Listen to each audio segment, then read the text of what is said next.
Hello, everyone. Good afternoon. My name is Mohamed Afolabi, student of Graduate School of Management, Bachelor of Business Administration in Accounting and Finance. I'm in my third year, and I'm here this afternoon to be able to learn a lot of things concerning this amazing conference, and it's a great pleasure that I'm here this afternoon. And I hope at the end of the day, I'll be able to grab some important stuff about the event and also network with amazing people and important people. Thank you very much. Okay, thank you. So, who knows AFIF before today in the room?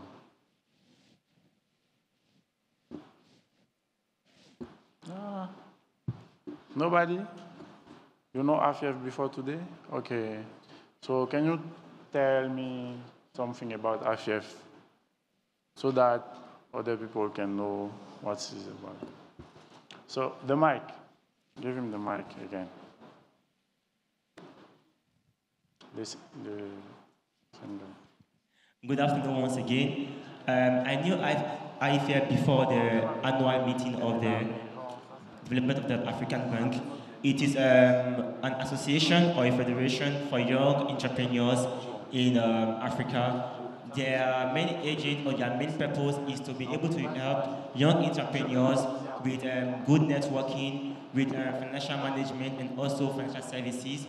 They help the young entrepreneurs to understand the market of the ecosystem, that is, help them with strategies, help them with funds to be able to develop their business. Because we all know that in Africa, startups are really suffering from fund management. So the aim of IMF is to able to give good financial literacy and knowledge to young entrepreneurs in the domain of the ecosystem of startup. That is a kind of the opportunity and the purpose of IFF in Cote d'Ivoire.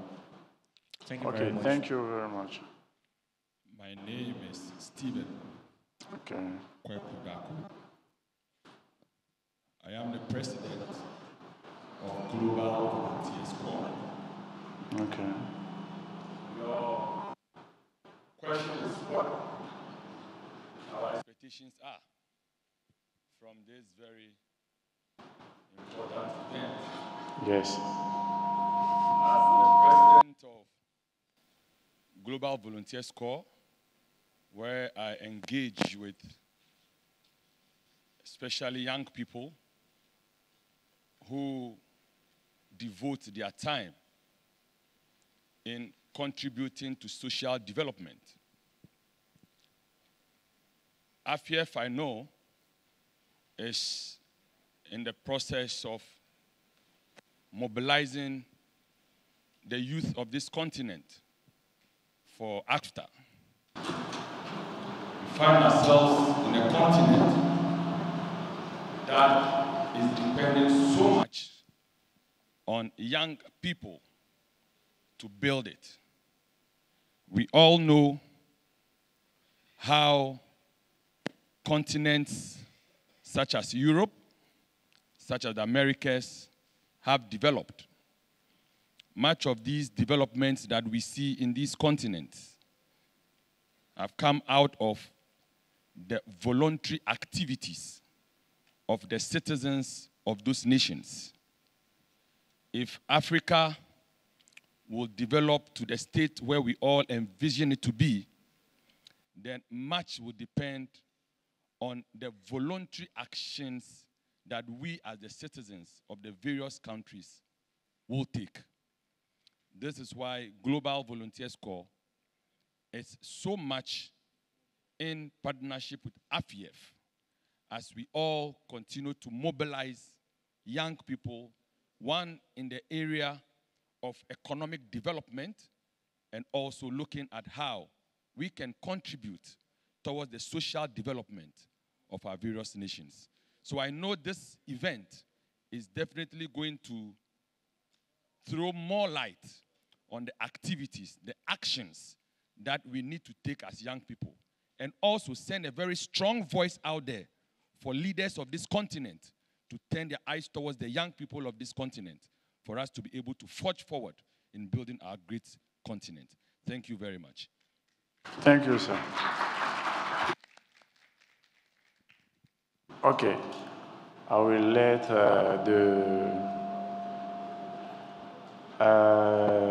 I need one young entrepreneur to tell us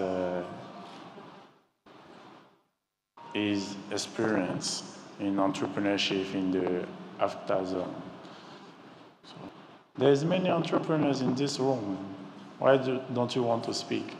Okay, give him the mic. I will speak in French, sorry.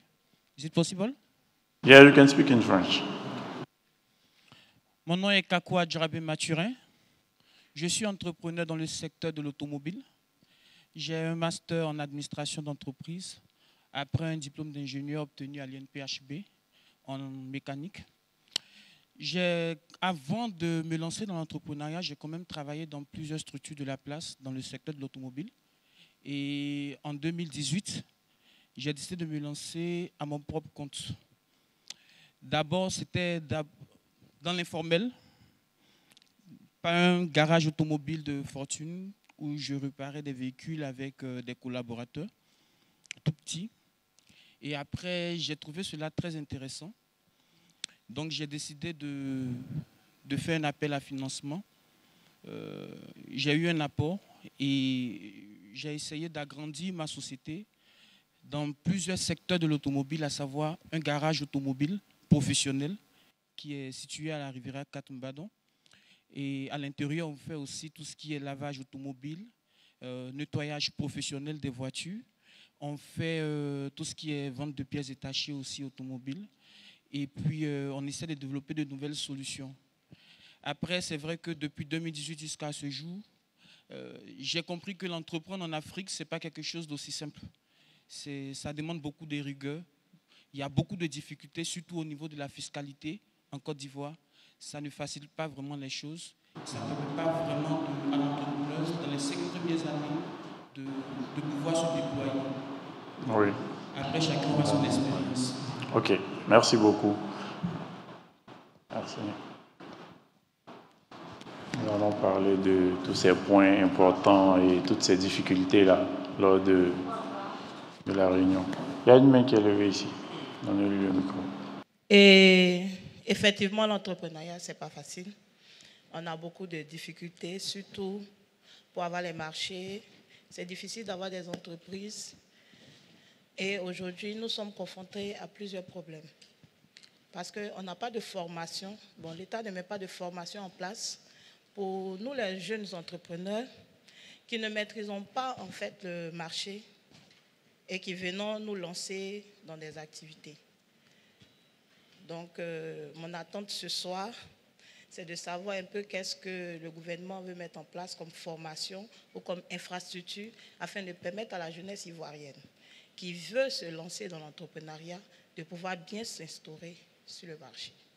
Ok, merci beaucoup. AfCFTA est aussi là pour ça, pour former les membres à mieux gérer leurs entreprises, créer des connexions et tout. Donc, vous aurez des réponses lors du panel. Oui, micro.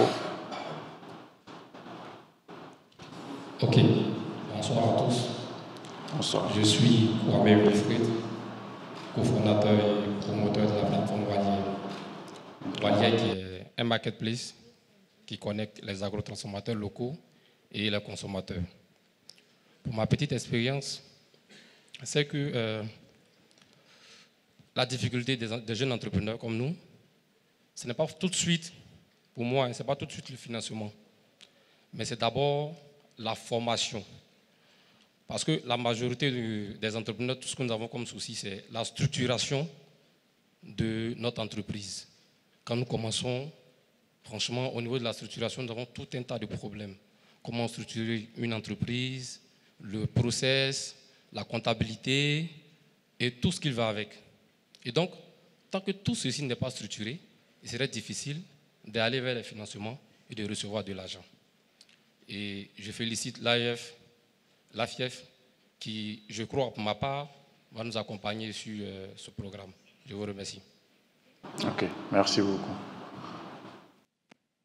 Okay, merci pour vos contributions. Je vais laisser le micro à notre MC qui va animer les panels, Miss Angela Bonfort.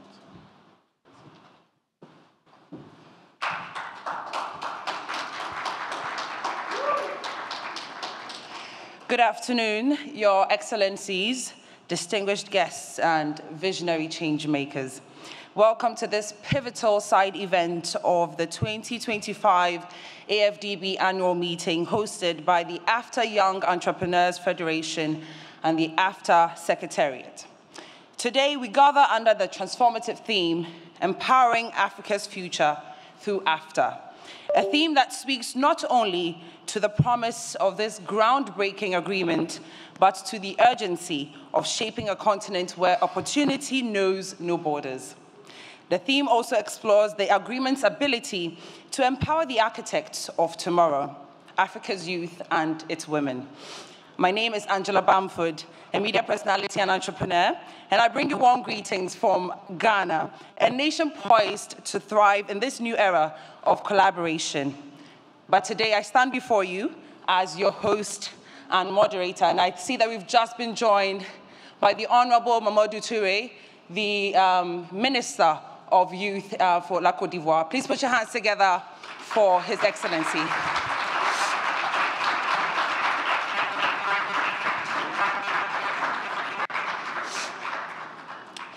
It is now my honor to invite to the stage a leader who embodies the spirit of youth-driven progress.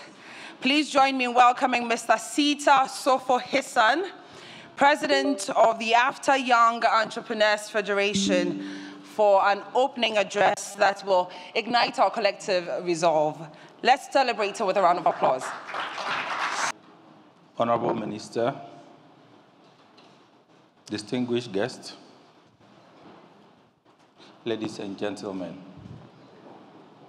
it's a great honor for me to welcome all of you today to this important side event. As the African proverb goes, a tree is known by its fruits.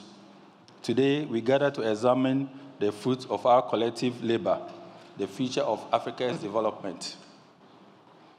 Africa's demographic trend is clear. By 2050, 1 in every 4 people on Earth will be African. This is more than just statistic. It's a tremendous opportunity. To seize it, we must act boldly.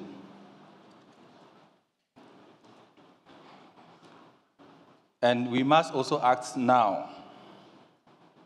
Our youth and women-led SMEs are crucial to this endeavor, contributing over 60% of our economic activity. The theme for this year's annual meeting is Making Africa's Capital Work Better for Africa's Development. It's very timely. We must ensure that Africa's capital actually works for Africa's and Africans. The financial, human, natural is directed effectively and inclusively towards transformational development. At AfCFTA, we believe in what I call the 2 C's: capital and capacity. By that, I mean capacity building and capital for businesses. These are not parallel objectives. They are interdependent imperatives. To unlock our continent's potential, we must build systems that simultaneously finance and empower young entrepreneurs and women-led enterprises. This side event, themed Empowering Africa's Future through AfCFTA, provides a crucial platform to explore how capital can be deployed more strategically to drive youth inclusion under the AfCFTA framework, while advancing the broader aspiration of Agenda 2063. But capital alone is not sufficient. Before we offer young people funding, we must equip them with the tools to manage and multiply the funds. As we say, if you want to eat with the tortoise, don't tell the tortoise to wash its hands. If you want to eat with the tortoise, don't tell the tortoise to what? to wash its hands, because the tortoise will have to use their hands to walk to the riverside, to go and wash, and use their hands to walk back to you to come and eat. So therefore, we must meet the youth and women where they are. And how do we do that? We can only do that by offering them accessible capital and relevant, realistic capacity building opportunities. So let me say another proverb with you again. The lack of the tortoise or the frog is not on top of a tree. The lack of the frog is not on top of a tree, because the frog cannot climb a tree. By this, we must ensure that the tools and opportunities needed by the youth and women are reachable. We commend the African Development Bank, particularly for the youth entrepreneurship investment banks they are setting up across Africa. To the president of AfDB, Dr. Akiwumi Adesina, I say this is a legacy initiative, and we must salute your leadership.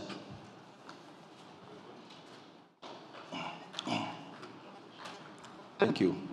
We equally acknowledge His Excellency Wamkele Mene, the Secretary General of the AfCFTA, for ensuring youth and women are not left out.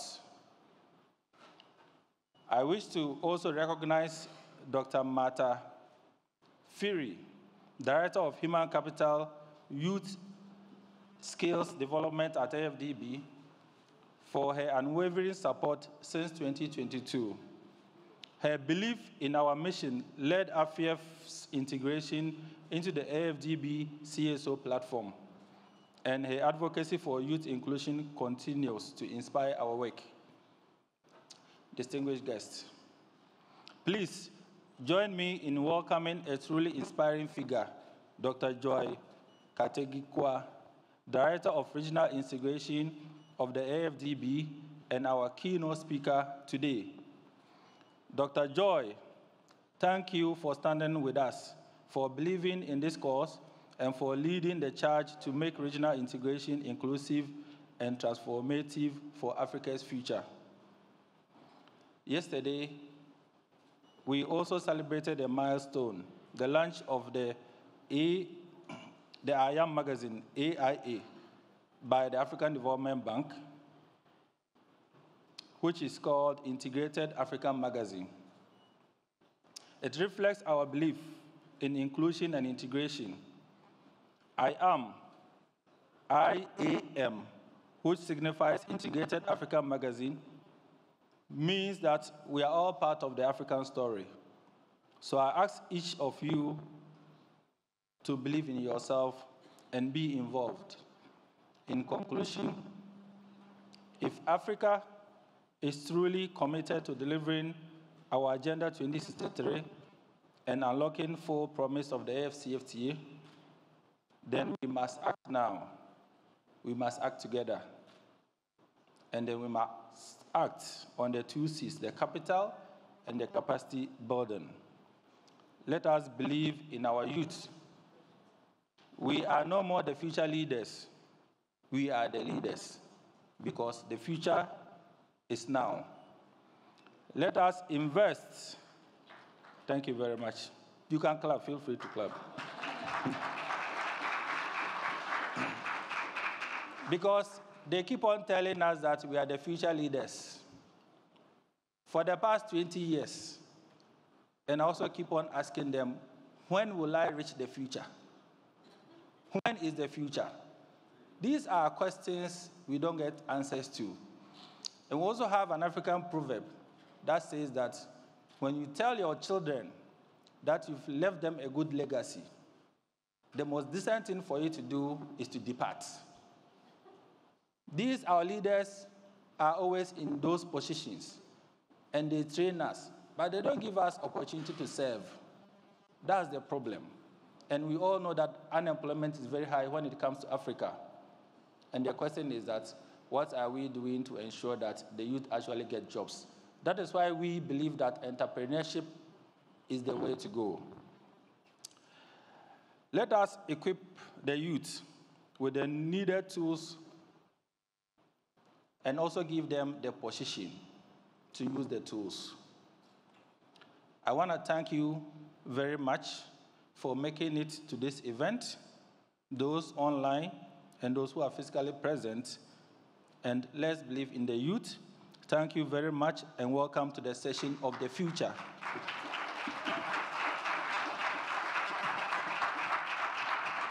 I think you can do better. Put your hands together for Mr. Hissan. Mr. Hissan, thank you so much for setting the stage.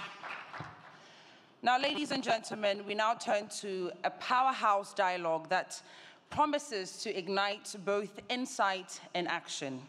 Please help me in welcoming three visionary leaders whose expertise bridges policy, innovation, and the transformative potential of Africa's next generation. Our first panelist is a diplomat and architect of opportunity who has redefined youth empowerment, from spearheading the historic 2017 Francophonie Games to pioneering reforms that link education, private sector partnerships, and employment. His leadership, recognized globally by institutions like the Crans-Montana Forum, is rooted in a singular mission: ensuring no young Ivorian, and by extension, no African, is left behind in our continent's rise. Ladies and gentlemen, please help me welcome Minister for Youth Promotion, Professional Integration, and Civic Service of La Côte d'Ivoire, Honorable Mamadou Touré. Please put your hands together.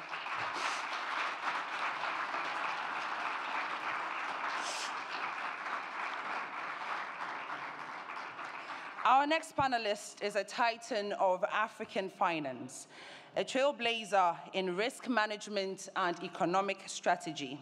He founded Francophone Africa's first financial rating agency, catalyzing transparency and investor confidence across the region. From advising the World Bank to shaping Shell's credit frameworks, his work has been hailed by Forbes Africa and awarded Best Financier of the Year. Today, through Bloomfield Intelligence, he equips decision makers with the tools to navigate Africa's evolving economic landscape. Please welcome the CEO of Bloomfield Investment, Mr. Stanislas Zeze.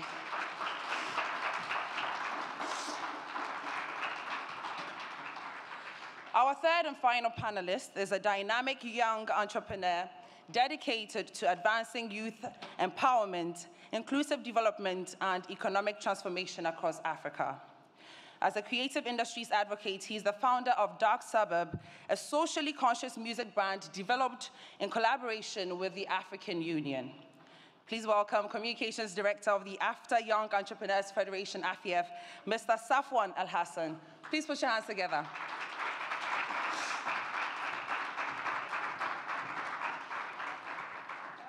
I mean, you can put your hands together for me too. I'm the moderator.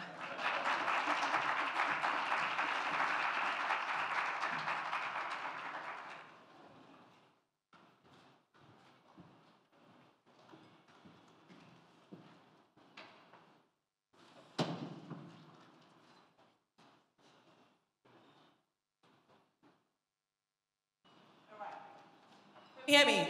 Okay, there we go. Ladies and gentlemen, I think we can dive right in, right? I'll start with you, Mr. Zeze.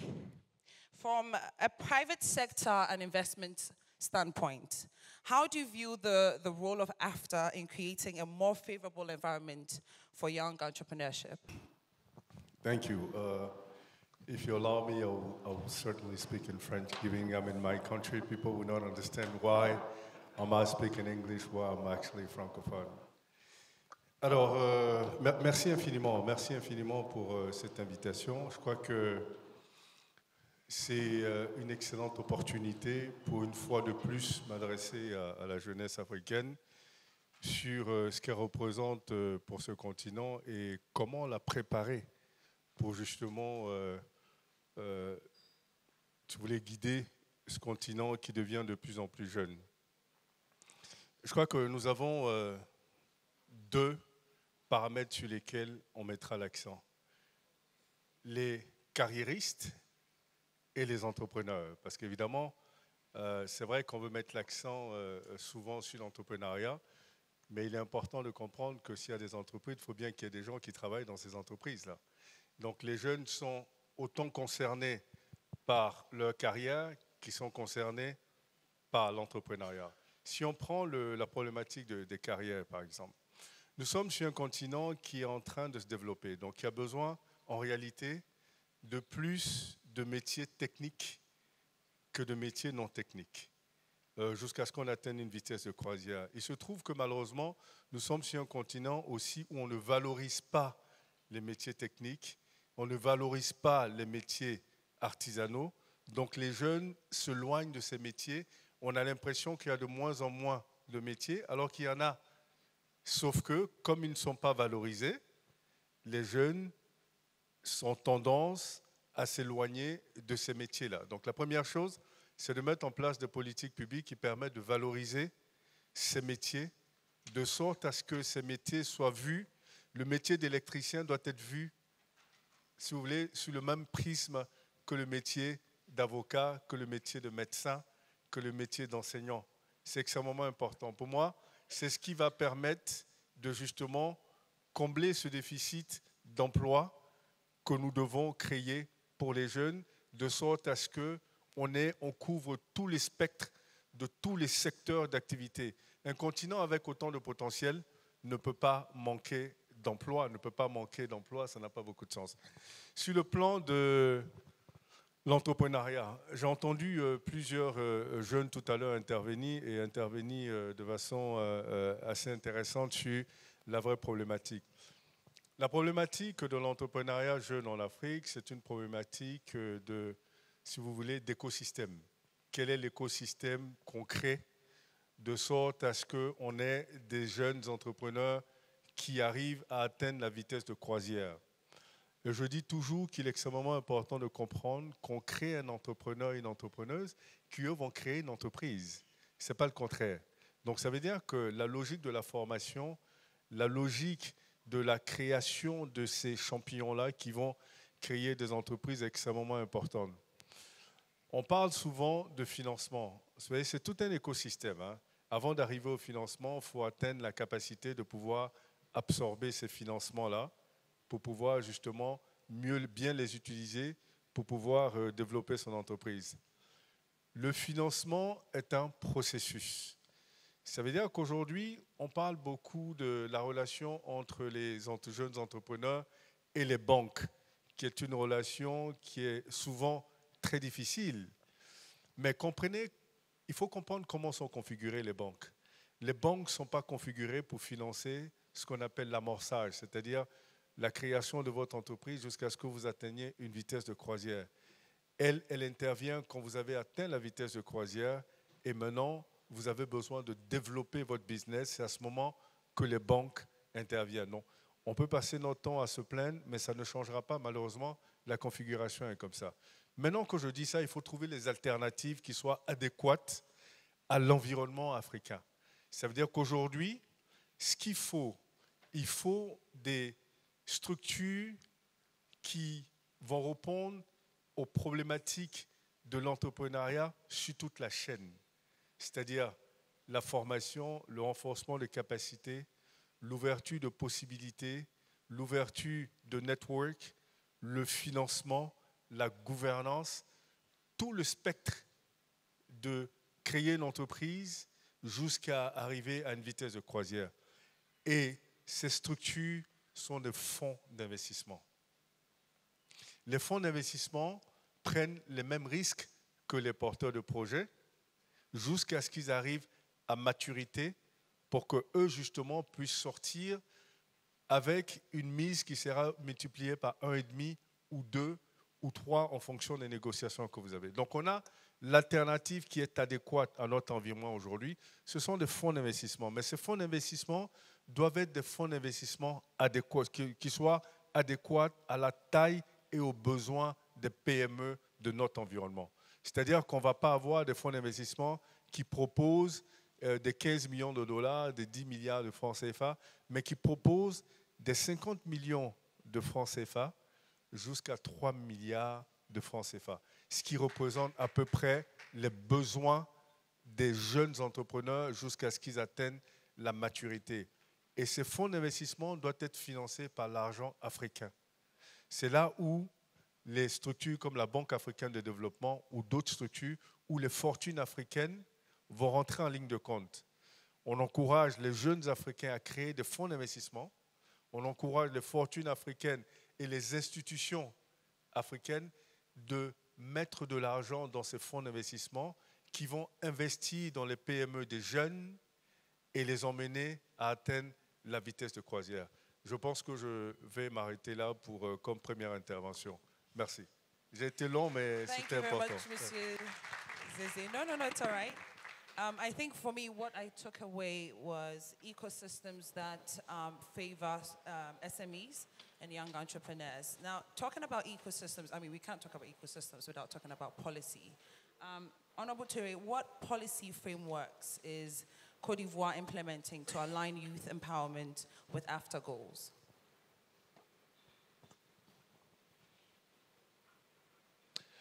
Merci beaucoup, merci pour cette invitation. Je voulais d'abord souscrire au diagnostic qui a été fait par Stanislas Zeze sur la problématique donc, des jeunes entrepreneurs.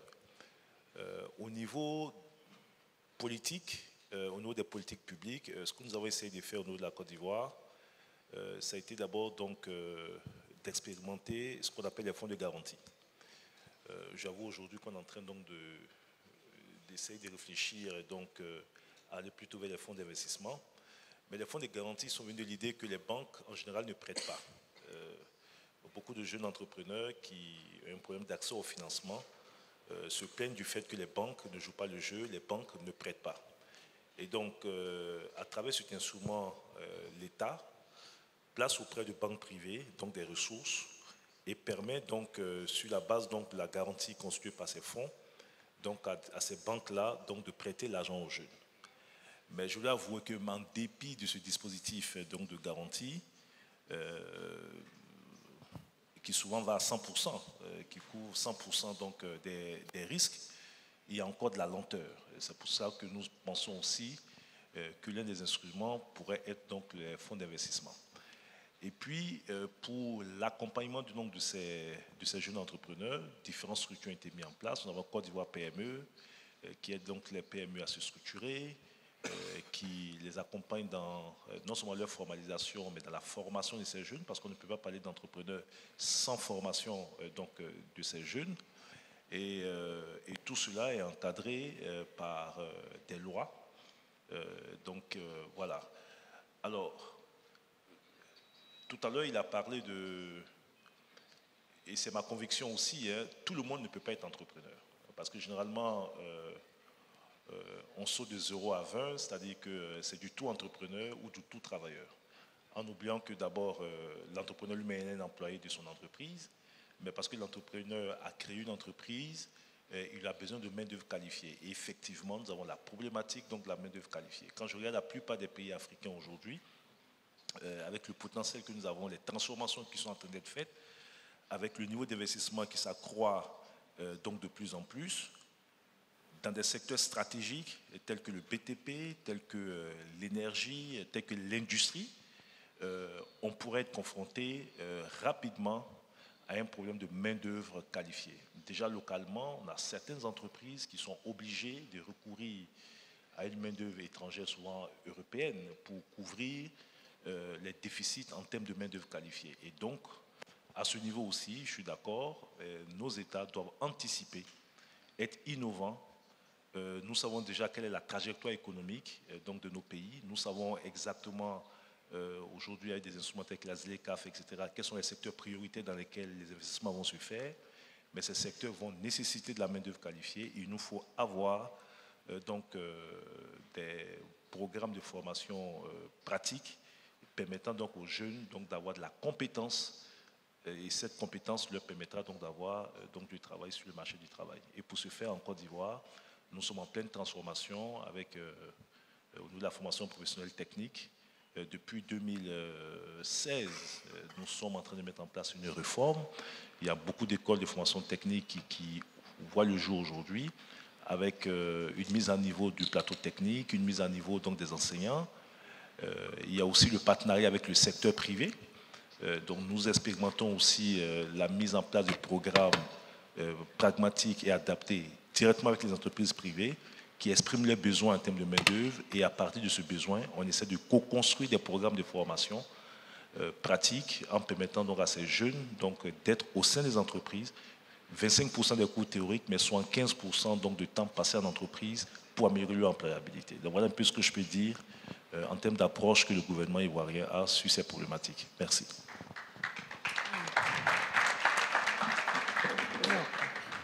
So if I hear you, beyond financial problems, we also have lack of qualified staff, and for that reason, Ivory Coast has gone into vocational training. Now, I'll come to Mr. Al-Hassan. You are a youth entrepreneur. What has been your experience working within the AfCFTA framework as a young entrepreneur? Well, as a young entrepreneur,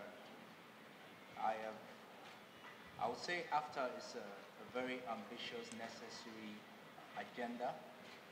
It's, of course, since the formation of the African Union, of course, the African Union, the purpose of it was economic, so you expect that AfCFTA would have started then, but better late than never. But I feel like AfCFTA presented a bigger problem for youth entrepreneurs because we are in our own small spaces as youth excluded. Per se, me an entrepreneur in Ghana and knowing other entrepreneurs, I am in the creative arts industry, right? So sharing or selling my art is more easy, right? So I always like to speak for the more vulnerable. So you have people producing products in, let's say, the northern part of Ghana, and they're already having challenges bringing it to the south. And now they're being presented with, now you don't know whether to call it an opportunity or a bigger problem of sending the product around Africa, around borders that present a more difficult challenge than our internal, local, regional borders. So I would say that, like our president said, the youth of Africa, the youth entrepreneurs, we are like frogs, we are like tortoises. And the opportunity, whether capital, whether education, has been put on top of a tree, and we are supposed to reach it. So it's if you Google the challenges of young entrepreneurs, you see all the academic data, the research data for many years, right? What I would say as a member of AfCFTA is that we've been moving on a direction of working together as youth to be more proactive than waiting for governments or politicians to present solutions. Because the problems are multifaceted, but the one word is that it is a huge exclusion. And capital has to be inclusive, education has to be inclusive. And until it's inclusive, we'll be deluding ourselves thinking we are progressing. Because I always say that development in itself is not necessarily a good word, because you can develop cancer. And in Africa, we're developing problems.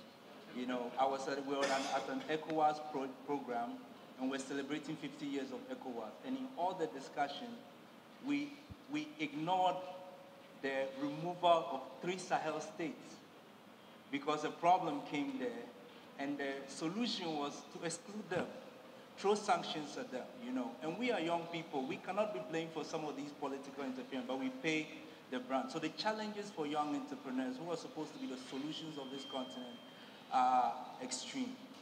And I think the solutions would have to be extreme too. Organizations, governments would have to be more daring. They have to trust the youth more. You would lose some money, but when you find that one youth that can become like Dangote, imagine the coverage in the losses that will cover if that happens. Very well. Now, Mr. Hassan, you mentioned that you're a creative entrepreneur, and we know that youth-led businesses suffer when it comes to traditional finance models. Mr. Zeze, you are the financial expert, so I'll come to you for this one. How can young entrepreneurs navigate conservative financial frameworks? Alors, Je crois que les points qu'il met en relief sont extrêmement importants.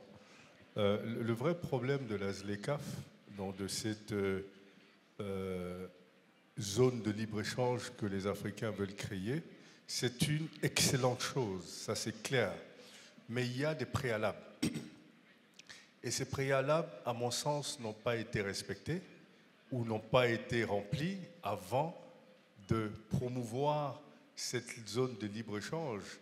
Si on parle de zone de libre-échange, on parle, comme il a dit, des jeunes Ghanéens qui iront faire du business en Côte d'Ivoire, qui iront faire du business au Cameroun, qui iront faire du business en Zambie. La logique d'avoir un marché ouvert est excellente parce que quand vous êtes dans un pays, vous avez la possibilité de 53 autres pays en termes de marché. Mais ceci dit, le préalable, c'est quoi? C'est que vous allez être surpris, mais les Européens se déplacent plus facilement en Afrique que les Africains eux-mêmes, à cause des visas. Donc, on baisse les visas pour des Européens, mais on met des visas à tous les pays africains. C'est quand même paradoxal. Donc, pour moi, le minimum, dans une logique de libre-échange, ce sont des hommes et des femmes qui font du business. Donc, si ces gens ne peuvent pas se déplacer dans cette zone que vous appelez libre-échange, ça pose un problème. Deuxième chose, les capitaux. Vous avez déjà la monnaie. Vous voulez échanger entre la Côte d'Ivoire et le Ghana, entre le Ghana et le Cameroun, mais vos monnaies ne sont pas convertibles. Donc, vous voulez créer cette zone de libre-échange parce que vous voulez éviter d'être dépendant des Européens ou du reste du monde. Mais si je suis en Côte d'Ivoire, que je veux acheter un produit au Ghana, je suis obligé de passer par le dollar. Si je veux acheter au Cameroun, je suis obligé de passer par l'euro. Donc ça veut dire que ce sont des problématiques basiques auxquelles on devait passer à penser avant même de penser une union. Parce que l'union, c'est une construction progressive pour avoir une zone de libre-échange, mais il faut déjà lever ces préalables. La troisième chose pour le financement. Alors, quand je suis en Côte d'Ivoire, je ne peux pas lever des financements au Ghana. Donc, les marchés des capitaux sont fragmentés. Et donc, même quand vous regardez les pays africains qui vont chercher des eurobonds à Londres ou à Paris ou à New York, vous regardez les montants, vous dites, mais si l'Afrique avait un seul marché commun, une seule monnaie, aucun pays africain n'aurait besoin d'aller chercher l'argent où que ce soit. Quand vous regardez les monnaies sont assez modestes quand même. Même quand on va jusqu'à 2 milliards de dollars, ça reste modeste pour un pays. Mais évidemment, puisque vous avez les marchés fragmentés et que les pays africains n'ont pas la possibilité d'emprunter sur d'autres marchés africains, et paradoxalement, sont obligés d'aller chercher l'argent en Europe ou enfin en Occident en général. Donc il y a des vraies problématiques basiques qui devraient être réglées pour penser à avoir une zone de libre-échange qui va profiter aux entrepreneurs, aux entrepreneuses africaines, en particulier, là, ici, les jeunes, puisqu'on parle des jeunes. Tant qu'on n'a pas réglé ces problématiques de départ, on va venir se retrouver dans des conférences, dans des réunions et dire exactement la même chose. Les difficultés seront les mêmes. Ne pas pouvoir se déplacer librement, ne pas pouvoir commercer librement. Et la dernière chose, c'est la logique de spécialiser les régions d'Afrique serait une excellente chose. Vous dites que vous voulez faire de l'échange entre vous, mais si vous produisez les mêmes choses, à un moment donné, ça pose problème.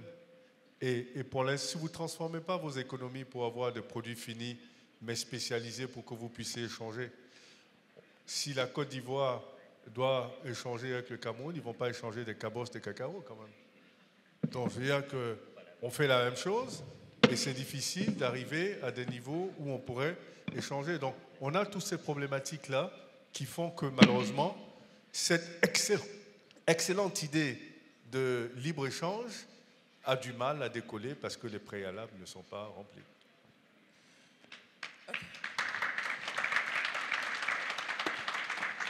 Now, Mr. Zeze, some will say, to your point, will say the free trade area, the agreement, is supposed to address these issues, the fragmented capital markets, the travel issues, the issues with currencies.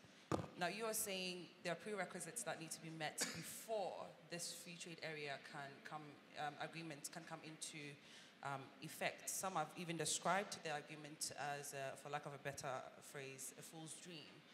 Now, we talk about all the problems, but can we talk about how we're going to address these issues? And then this is a question for all three of you. Ms. Hazet, you can briefly come in, and then I'll go to Honorable for his. I'm sure that Honorable will certainly, il parlera certainement de ça, Monsieur le Ministre. Il faut une volonté politique. Vous savez, la volonté politique, ce qui est extraordinaire avec la volonté politique, dans le type de système politique et de, si vous voulez, de système politique que nous avons en Afrique, les décisions se prennent très vite. Parce qu'on a une concentration de pouvoir qui fait que les décisions se prennent très vite. Et ça, s'il y a un seul avantage à ce modèle politique, c'est celui-là, de prendre des décisions très vite. Donc ça veut dire qu'il suffit d'une décision, d'une volonté politique de faire et les choses se feront.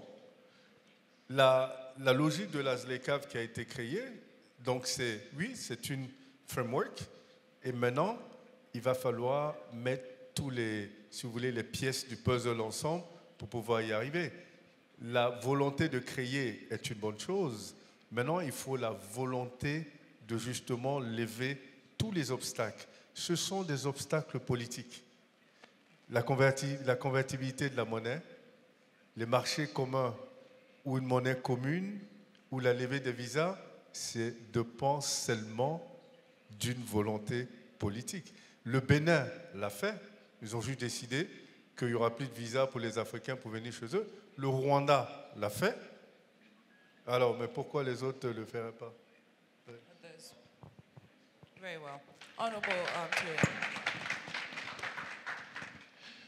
Merci beaucoup. Alors, sur la question, en plus des défis qui ont été soulevés, je pense qu'on a aussi d'autres défis quand on parle en termes d'infrastructure. Parce que, bon, on a un continent qui est assez vaste. Malheureusement, il n'y a pas de route.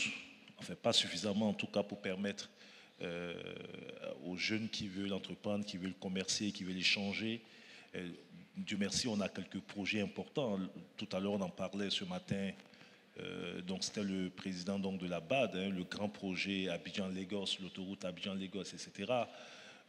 Même lorsqu'on prend le trafic aérien, je peux même dire que souvent, il est plus facile d'aller en Europe que de se déplacer même au sein donc, de notre propre continent. Et donc, il y a, pour que la zone de libre-échange africaine soit une réalité, on devra régler aussi les problèmes d'infrastructure, même l'accès à la connectivité, l'Internet, etc. Malheureusement, on a des zones qui ne sont pas loties donc, à la même enseigne. Vous avez malheureusement encore en Afrique des régions qui sont très bien développées au niveau d'Internet, les outils informatiques, etc. Mais vous avez des zones qui sont totalement enclavées. Et puis il y a la question des stabilités. On ne peut pas parler de libre-échange, de circulation, de commerce, etc. Lorsqu'on est confronté à des problèmes d'instabilité liés au terrorisme, etc., à l'insécurité. Donc, ce sont des défis pour moi qui devront donc compléter ceux qui ont été soulevés tout à l'heure. Maintenant, après, quelles sont les solutions? Je suis d'accord que tout part d'abord de la volonté politique. Ensuite, c'est de partir du principe que même si aujourd'hui il y a cette grande volonté de faire en sorte que notre continent soit suffisamment ouvert pour tous les États, les disparités sont une réalité. Les différentes zones de notre continent n'ont pas les mêmes réalités économiques, sociales, etc. C'est pour cela que le président Ouattara avait une approche assez prudente, tout en encourageant donc la libre circulation des personnes, des biens, le commerce, etc. C'est-à-dire que les grands ensembles sous-régionaux doivent améliorer leur intégration. Et à ce niveau, quand je regarde un peu les 5 parties du continent, on peut dire aujourd'hui que la CEDEAO et l'UEMOA sont souvent beaucoup plus avancés en termes de libre circulation des personnes, même s'il y a encore donc des points d'amélioration que d'autres régions. Tout à l'heure, Stanislas parlait de la monnaie. Il y a eu cette volonté, en tout cas au niveau ouest africain, donc de faire en sorte qu'on ait une nouvelle monnaie qui s'appelle l'ECO et intégrer des grands pays comme le Ghana, comme le Nigeria, etc. Mais pour avoir une monnaie commune, il faut des points de convergence économique. Et ça veut dire que ce sont des réformes qui doivent être mises en place dans les différents pays. et ce sont des réformes préalables en termes de gouvernance, en termes d'assainissement de l'économie, etc. Et donc il y a des défis. Et je pense, moi, que si nous arrivons déjà au niveau sous-régional à mieux intégrer nos économies et à permettre donc aux populations donc de circuler. Et si nous arrivons donc à avoir des infrastructures adaptées qui favorisent la circulation des populations, etc., nous pourrons aller à une seconde étape qui est l'interconnexion donc avec différentes régions qui ont aussi leur réalité. Et puis le dernier point pour moi, c'est, et je pense que c'est l'un des défis donc de la ZLECAf, c'est l'harmonisation donc des process des informations douanières, parce que pour commercer, il faut comprendre les règles régissant donc la taxation, les douanes, etc. Et puis il y a aussi la barrière de la langue. Dieu merci, on a l'opportunité aujourd'hui avec l'intelligence artificielle donc d'aller au-delà de la barrière des langues, mais la langue constitue aussi pour moi un levier important pour avoir beaucoup de résultats. Merci beaucoup. Thank you. Mr. Hassan, 30 seconds, please, and then we'll go to the audience for their questions. Well, in 30 seconds, I'd say as a young entrepreneur and journalist going around Africa and gathering data, I found one problem that if we do not change, nothing will change. And that is we the youth have to protect the youth that are going into politics. When I say protect them, we have monetized our democracies, and it's made politics very expensive. So when a young person or a young leader decides that I want to lead in his community, especially in Ghana, last election, that's the data I'm working with, he has to raise a lot of money to pay people to vote for him to become a leader. And he spends millions of dollars doing that. And we know him to be a simple teacher, a simple lawyer, you know, with a small apartment, with real leadership determinations and ideas. But as soon as we make the political entrepreneurs take over, he gets into the office and he simply cannot think about us anymore, you know. And that is one agenda we, the youth of Africa, have to be honest and sincere about. We, the citizens, are the first devils, if we say the politicians are. Because we demand a lot of money, and then we turn them to the second devil, and they have to keep finding the money to pay us. You know, so they will keep running an extractive economy. They will keep, look, that free trade area has been existing in Africa for a long time. I have seen people move from Niger to Ghana to trade, and they are very common people. Why? They stay away from the formal system. Because as soon as he plugs into registering his business, joining the formal system, he starts to pay taxes. It just makes his business die out. So there's a free trade area. We have to come down to the ground and then make a sincere decision as a people. Thank you. Thank you. At this juncture, I invite the audience's questions and reflections. I already see a hand there. Please just keep your submissions concise. 30 seconds. We are running behind time. Can we have a microphone, please?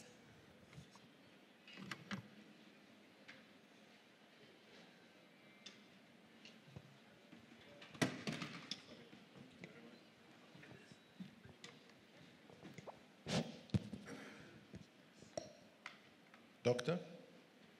Very concise, we don't have enough time. All right, thank you very much. Ladies and gentlemen, I'm Dr. Ohene Asante from the Parliamentary Service, Accra, Ghana. And I have a personal experience towards what, pardon me, I've forgotten your name, but the finance. Thank you, and what my brother Al Hassan said. So, I'm not one of those, youth that always would want to like flashy stuff. So, I came by bus. I travel all the way from Accra to Abidjan, Ivory Coast by bus. And I'm sharing a story that will confirm what they are saying. So that as young people of this continent, we will rise and work for the Africa we want, not the Africa any old man want. Let me tell you, we left Accra Saturday.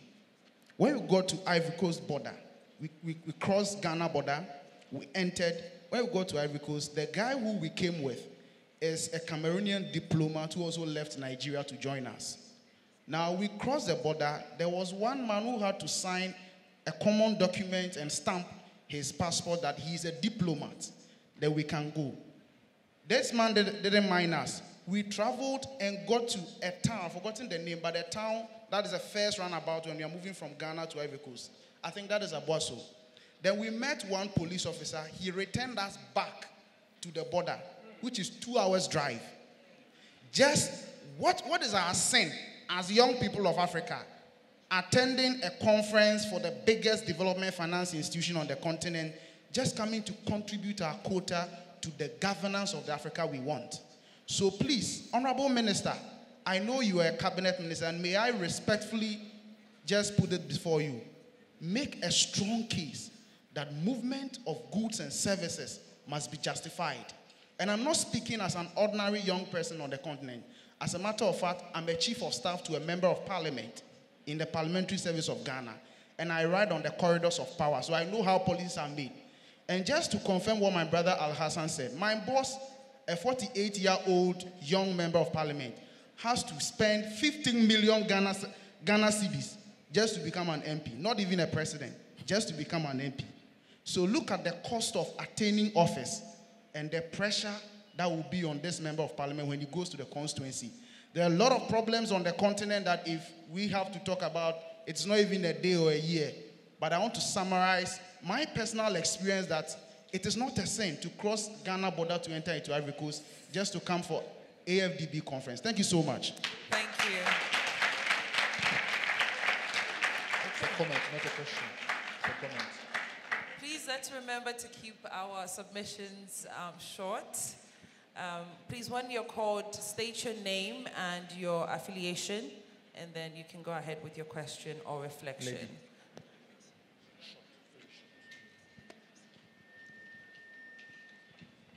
Bonsoir, messieurs, dames. Je suis Madame Kwame, directrice d'agence de voyage. J'ai eu le premier prix du meilleur agent de voyage au Salon international du tourisme d'Abidjan en 2019. J'ai également participé à des concours d'entrepreneuriat en Malaisie où je suis revenue avec la médaille d'argent. Et aujourd'hui, ma question au ministre, c'est concernant les visas. Nous avons la CAN au Maroc. En tant qu'agent de voyage, des excursions, nous faisons des groupes de personnes pour aller pour soutenir la Côte d'Ivoire. Mais aujourd'hui, avec le problème de visa qui se trouve entre la Côte d'Ivoire et le Maroc, tout le monde ne peut pas avoir le visa parce qu'on te demande des documents. Donc, ma tata qui vend au marché ne peut pas faire une demande de visa pour aller soutenir les éléphants. Donc, pour la CAN, nous aimerions que le ministre essaie de nous aider dans ce sens afin que tout le monde puisse avoir la facilité de pouvoir aller au Maroc comme c'était l'année passée. Merci. Okay, thank you. Thank you very much. Okay, let's take the last two. Honorable, would you like to address her concern first before we go ahead? Just briefly, and then we'll take two more. Alors, est-ce qu'on peut donner le micro au premier intervenant? Parce que je veux bien comprendre. Ce que j'ai cru comprendre, c'est qu'ils étaient donc, ils ont traversé la frontière et quand ils sont arrivés à Boisseau.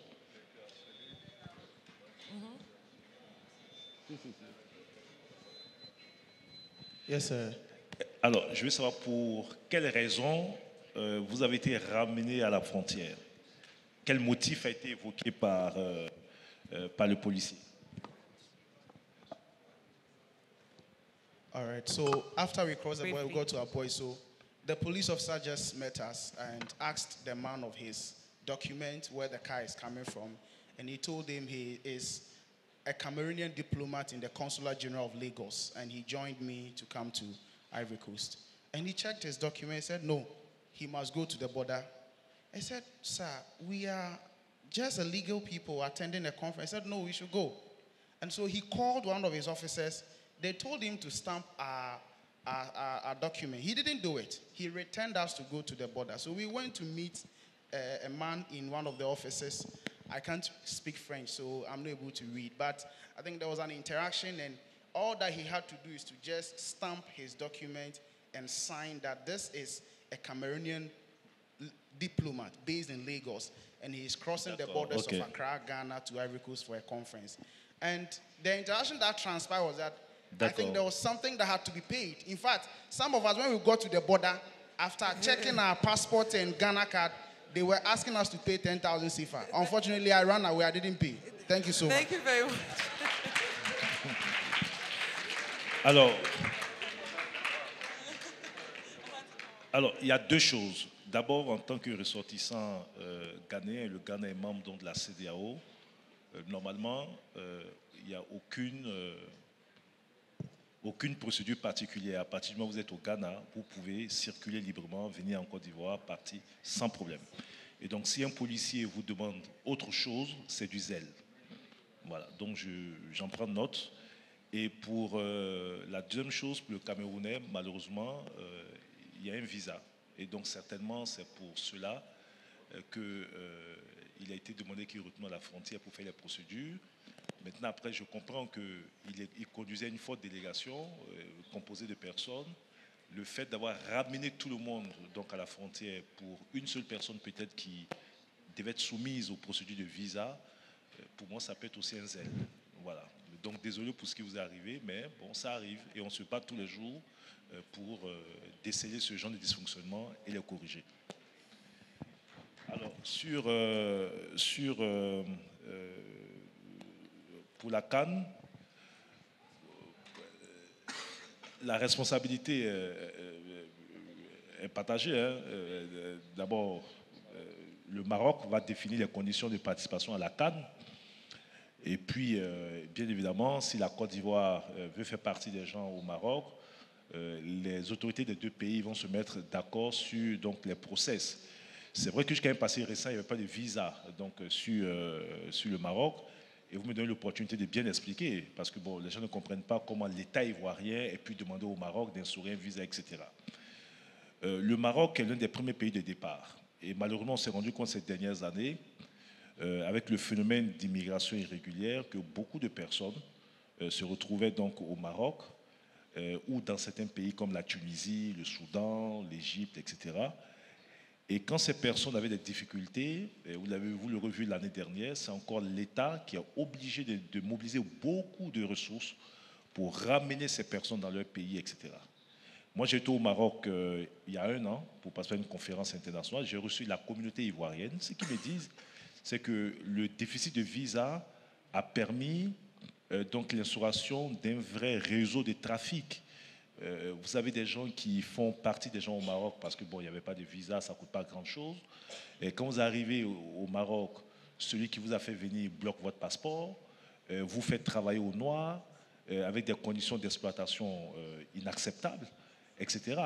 Mais lorsqu'on a un État sérieux, on ne peut pas ignorer donc, ce genre de situation. Donc l'État a voulu voir, et c'est une instauration de visa limitée dans le temps donc de réguler tout ça et de voir ce qui se passe, parce que après c'est des messages de détresse sur les réseaux sociaux et c'est encore l'État qui appelle au secours alors que des individus ça donne à des trafics, etc. Donc pour la CAN, je pense, parce que la Côte d'Ivoire l'a fait pendant la CAN, il y a eu des procédures facilitées pour tous les pays, tous les supporters qui devaient venir donc des différents pays pour soutenir leurs équipes. Je pense qu'en lien avec les autorités marocaines, il y aura une dérogation, une procédure particulière pour permettre de grâce. Si vous allez regarder donc la CAN, après la CAN, il faut rentrer. Il ne faut pas aller faire autre chose. Voilà. Merci beaucoup. Thank you, Honorable Touré. I'll take, okay, last but one. Okay. Bonsoir, je suis Bénédicte Letou. Je suis entrepreneur agricole. Simplement, je revends des denrées alimentaires à des petites commerçantes de quartier. C'est-à-dire que je prends avec les producteurs et je revends directement à des petites commerçantes dans les quartiers, ça et là. C'est comme ça que je fonctionne. Ma question va dans le sens de le commerce interpays. Voilà. Moi, j'ai fréquenté Accra. Et je sais que c'est difficile pour des entrepreneurs qui ne sont pas autochtones, qui ne sont pas ghanéens, qui ne sont pas togolais, qui ne sont pas béninois, d'aller faire des affaires. Et en tant que chercheuse, je vais à Accra, je vais dans certains pays aller prendre de la marchandise et venir à Abidjan. Donc je sais la galère qu'il y a sur le tronçon. Je sais un peu comment ça fonctionne. Moi, quand je fréquentais Accra, il m'a été carrément interdit de pouvoir revendre à Accra. C'était pendant la crise. Je voulais revendre des denrées alimentaires. On m'a dit que, here, you are not a Ghanaian. You can't sell anything. Because no one will go to pay the things that you are selling. Et j'ai arrêté de vendre parce que personne ne payait, parce que je ne suis pas Ghanéenne. Donc, ma préoccupation, est-ce qu'après tout ce qu'on dit, il y a des résolutions qui seront prises, il y a des décisions qui seront prises, est-ce qu'il y aura quelque chose pour que nous, en tant que chercheuses, je suis une jeune fille abidjanaise, je veux aller me chercher à l'extérieur. Quand je parle de l'extérieur, ce n'est pas forcément aller, comment on appelle ça, en Europe, c'est aller aussi au Ghana, au Bénin aussi, aller me chercher. Est-ce que moi, en tant que jeune entrepreneur ivoirienne, j'ai le droit d'aller vendre au Ghana? J'ai le droit d'aller m'installer au Bénin, j'ai le droit d'aller m'installer au Togo pour aller vendre. Si je me cherche, est-ce que je peux partir là-bas? C'est ma question. Voilà, merci. That will be our last question. Mr. Zeze, would you like to take that question? Merci. Je crois que c'est ça la logique. Hein. La logique de la ZLECAf, c'est de pouvoir permettre à chaque citoyen africain de pouvoir aller commercer, se déplacer et aller dans un autre pays commercer.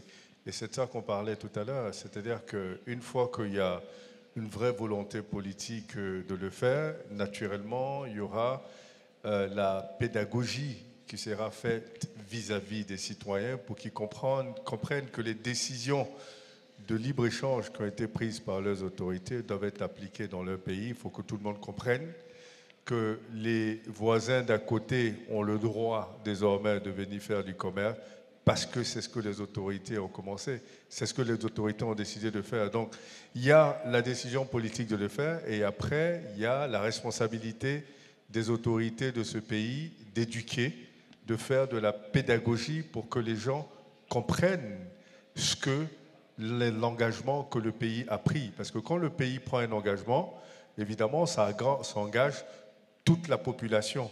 Parce que la population a mandaté les autorités pour parler en leur nom. Donc s'ils prennent un engagement, bien évidemment, ça engage tout le monde.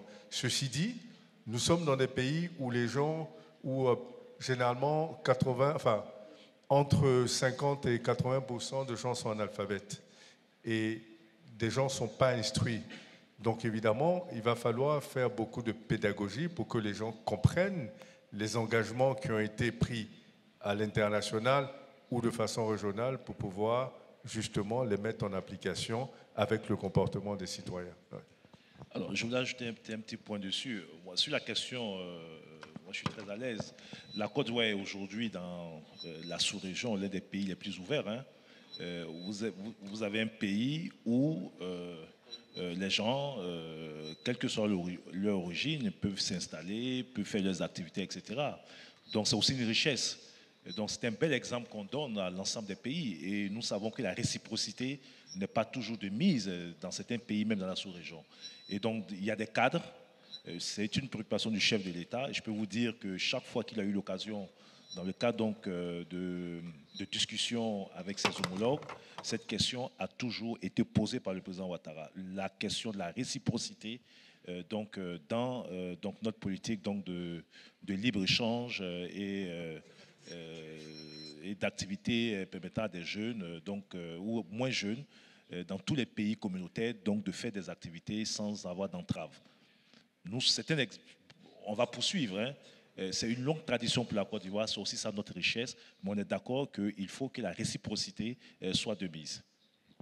Very well. Thank you so much to everyone for your contribution. Unfortunately, we have to end the panel here, but Mr. Zeze, Honorable Toure, and Mr. Hassan will be around after the event for your questions, to address your questions and your reflections. At this point, I'd like to invite Mr. Issa Haku to give us a vote of thanks. Thank you very much, Angela, for this very beautiful panel discussion. Our most honorable minister, Mamadou Toure, distinguished guest, Mr. Sanlas Zeze, and our own dear brother from Ghana. Esteemed partners, ladies and gentlemen, on behalf of the AfCFTA Young Entrepreneurs Federation, AfCF, I extend my heartfelt thanks to each and every one of you for being part of today's important dialogue. Over the past 45 minutes to 1 hour, we have reflected together on a powerful truth. Africa's future cannot be built without its youth. With over 60% of the continent's population under the ages of 25, it is clear that our development agenda must be driven by and for young people. Today's theme, Empowering Africa's Future Through the AfCFTA, is not just inspirational, it is a call to action. The AfCFTA presents a historic opportunity to unlock intra-African trade, stimulate industrial growth, and foster inclusive prosperity. But for this promise to be fulfilled, we must ensure that young entrepreneurs are at the center of this transformation. At AfCF, our mission is to guarantee equitable access to capital and networks and opportunities for young entrepreneurs across the continent. This is why we are calling for formal recognition. Mr. Minister, we're calling for you to support us in this call for a formal recognition within the civil society organizations of the African Development Bank and seeking a seat in the table in the Youth Entrepreneurship Investment Bank Initiative, both at continental and national levels. Representation matters, and we are ready to contribute meaningfully to ensure that funding mechanisms truly reach and benefit young innovators on the ground. To the African Development Bank, our message is simple yet powerful. The best way to empower Africa's youth, is to invest in them, provide access to capital for the surest path to unlocking our entrepreneurial energy and building an Africa that thrives from within. As we close this session, let us carry this momentum forward, not only through words, but through concrete action, strategic partnerships, and a shared commitment to youth-driven development.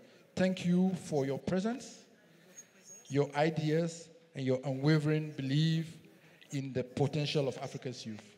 Thank you very much. Together we build a prosperous, united, and a youth-led Africa.